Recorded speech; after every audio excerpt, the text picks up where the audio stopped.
Hello, my friends. This week we read the double portion of Tazria Metzora. As it relates to the Haftorah, the common minhag, the common practice is to read the Haftorah of the second portion, which is Metzora, and that's the Haftorah which we are going to read this week in Shul. Nonetheless, the passage that caught my eye this week is the Haftorah that's usually selected for Tazria. And that passage really spoke to me when I was reviewing the weekly Torah readings and the Haftorahs. Even though we're not reading the Haftorah for Tazria and Shul on Shabbos, it's still that Haftorah caught my eye. The Haftorah for Tazria tells the story of the Aramean general. His name is Naaman. And Naaman was afflicted with the condition, the biblical condition of tsaras. It's a skin disease. And Naaman was unable to find a cure for tsaras. The Chazal say that he got this tsaras because he captured a young Jewish girl. And so out of desperation, when this young Jewish girl said, go to Elisha for advice, so he got permission from the king of Aram, and Naaman went to Elisha for advice about what to do. Now Elisha's response was shocking. Even though the general Naaman, the general of the Arameans, was coming to him, Elisha didn't even leave his house. He sent a messenger out to Naaman, and he said, go tell Naaman, go and immerse yourself in the Jordan River 7 times. And after you immerse 7 times in the Jordan River, your skin will be restored. Like the skin of a young baby, like a young boy, your skin will be restored, and you will be cured. So Naaman was very upset at this suggestion. Elisha disrespected him. He didn't even leave his house. And he told him just a simple act, like just immerse 7 times. Naaman said, I expected Elisha to come outside his house and act like a shaman, so to speak, to pronounce the name of God, to put his hands over the skin and then and act in that way. And in that way he should cure, not just to stay inside and give him like this boilerplate advice, go immerse in the Jordan River. And indeed Naaman said, do you think there are no rivers that I don't have in Damascus that I could go to? In Damascus we have better rivers than the Jordan River. I could go back to Damascus, and in Damascus there's the Parpar rivers of Damascus. They're better than all the waters of Israel. So in the end, Naaman's servants prevailed upon him. They say, listen, what do you have to lose? You've got nothing to lose. And so at least give Elisha's suggestion a chance. So Naaman went down and he immersed himself in the Jordan River. And he did this 7 times according to the word of the man of God. And his flesh was restored like the flesh of a young boy. And he was rid of tsaras. That's what it says in Melachim Beis chapter 5, verse 14. So there are 2 powerful lessons that jump out at me from this story. First lesson derives from Elisha's suggestion that Naaman should immerse himself 7 times in a body of water in order to purify himself. This concept of immersion in water, coupled with the number 7, also appears in our portion, Tazria. Tazria begins with Hashem telling Moshe, Daber al b'nei Yisrael, Isha ki Tazria, v'yalda zachar. If a woman becomes pregnant and she gives birth to a boy, she shall become Tama Shevas Yamim, Kimei Nidas Devosat Itma. She'll become Tameh for 7 days. 7 days she'll be considered ritually impure. The Torah doesn't tell us why, after she gives birth, she's going to be considered ritually impure. So one explanation for this is from the Kutzka Rebbe, who argues that since Hashem Yisbarach is present at every birth there's the presence of Hashem, making sure that the baby comes out.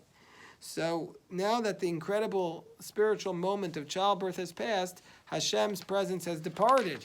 And so when Hashem's presence departs, that's anytime Hashem's presence departs, that, like, for example,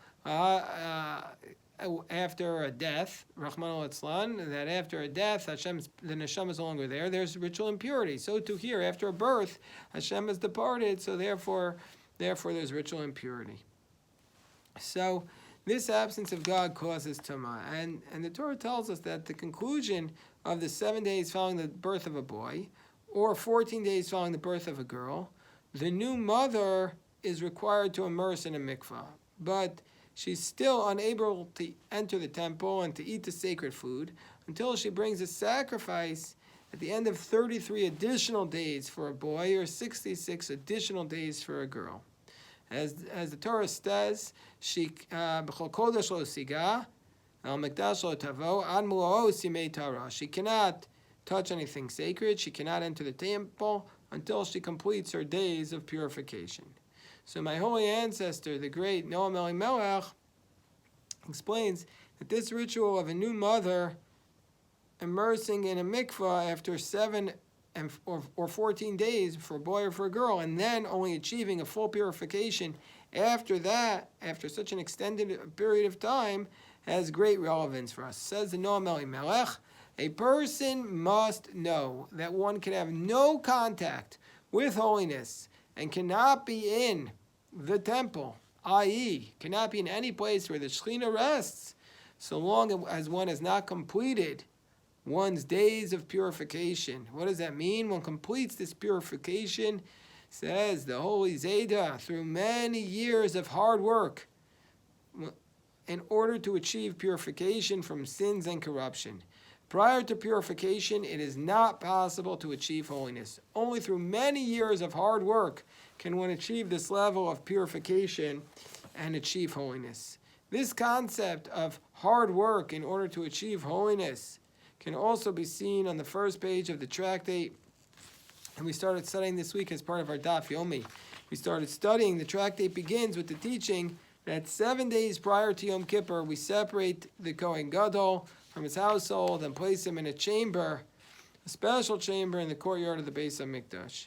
One main purpose of the separation is in order for him to achieve holiness via the intense spiritual preparation that he will undergo. The Kohen Gadol has to separate for 7 days. So it's not only the new mother, it's also the Kohen Gadol. Both of them separate for 7 days in order to achieve purification. And the Talmud actually cites 3 other examples. First of all, Moshe Rabbeinu separated, some say, the Gemara says 6 days in order to then enter into the divine presence. And also, before a Kohen slaughters the red heifer, he's supposed to separate. The Parah Adumah is supposed to separate for 7 days. And then Gemara gives another example. Before the Miluim ceremony, when the Mishkan was inaugurated, Aaron and his sons separated for 7 days. So there's a period of separation for 7 days, followed by an immersion in the mikvah. And so these cases from the Talmud parallel the advice that Elisha gives to Naaman. What is the advice? That there's a strong connection between Elisha's suggestion that Naaman should immerse 7 times in the Jordan River in order to be purified, and the concept of separating for 7 days before immersing in a mikvah.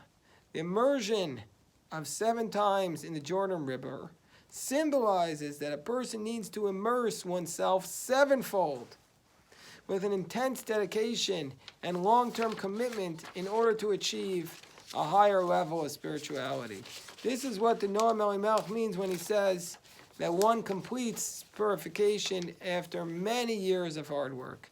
7 years, 7 times in the Jordan River. So this message especially resonated with me this week because 7.5 years ago our congregation joined the daily study of the Talmud known as the Daf Yomi. Every day, every morning and every evening, we gather to review a page of the Talmud. When we first started, our group was very small.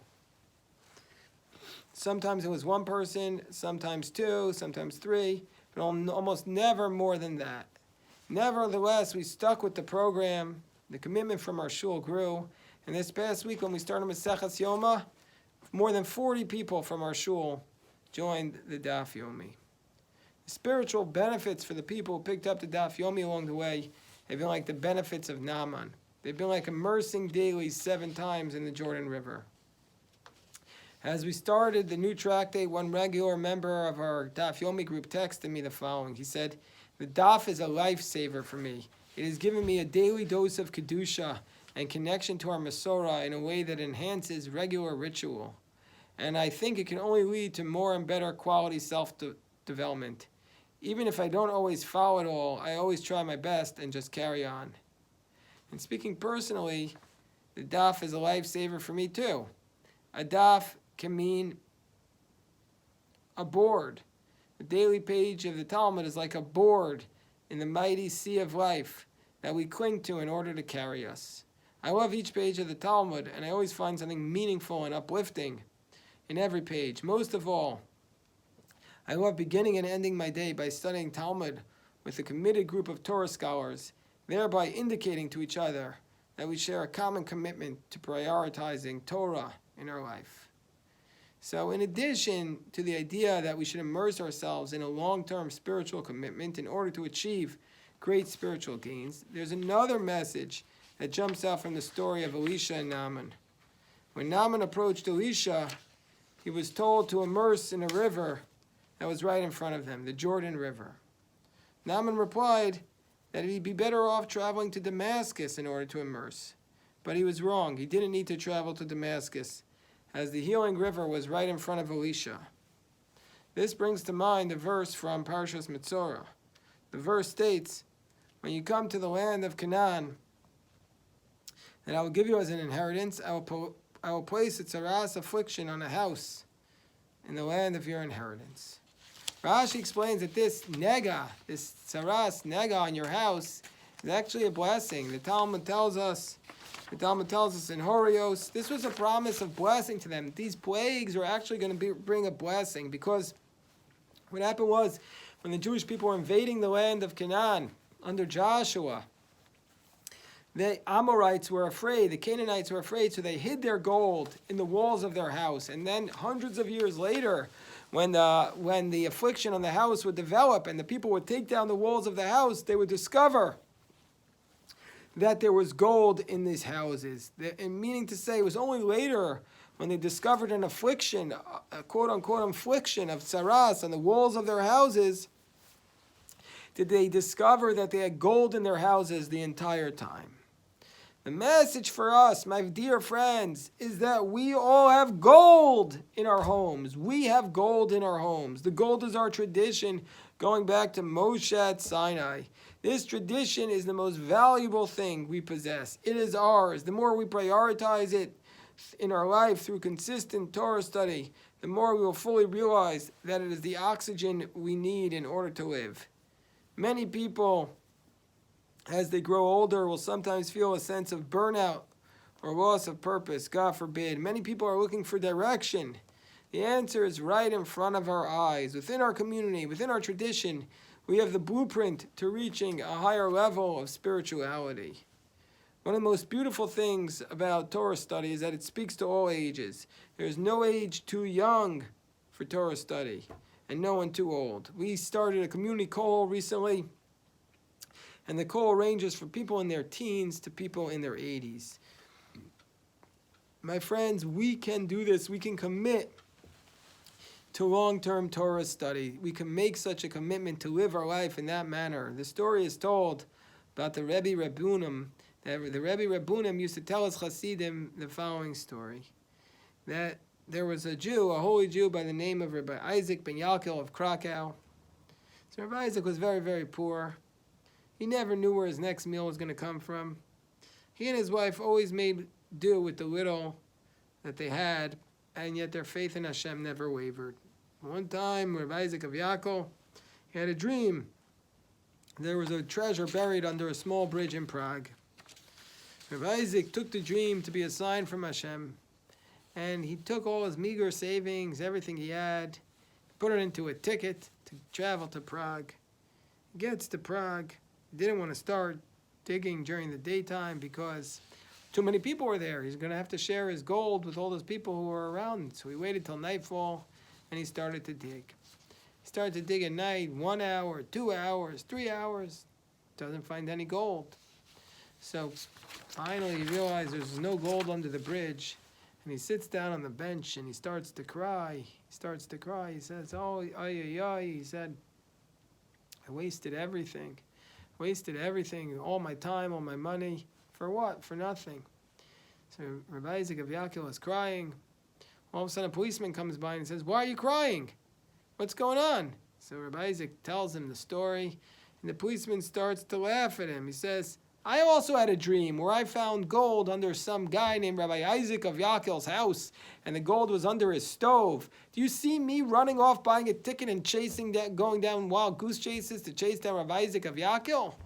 No, I'm not going to do that." Well, when Rabbi Isaac of Yaakov heard this story, he realized the whole time he had gold under his stove in his own house. The gold was right in front of him. He just had to open up his eyes and he would see it.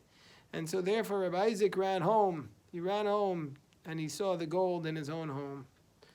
We all have gold in our homes. What's our gold? It's our tradition. Our tradition, it's our Torah. Our Torah is our gold. Teaching of our ancestors is our gold.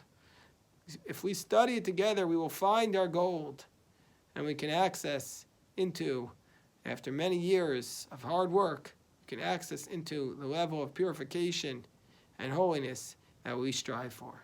Thank you.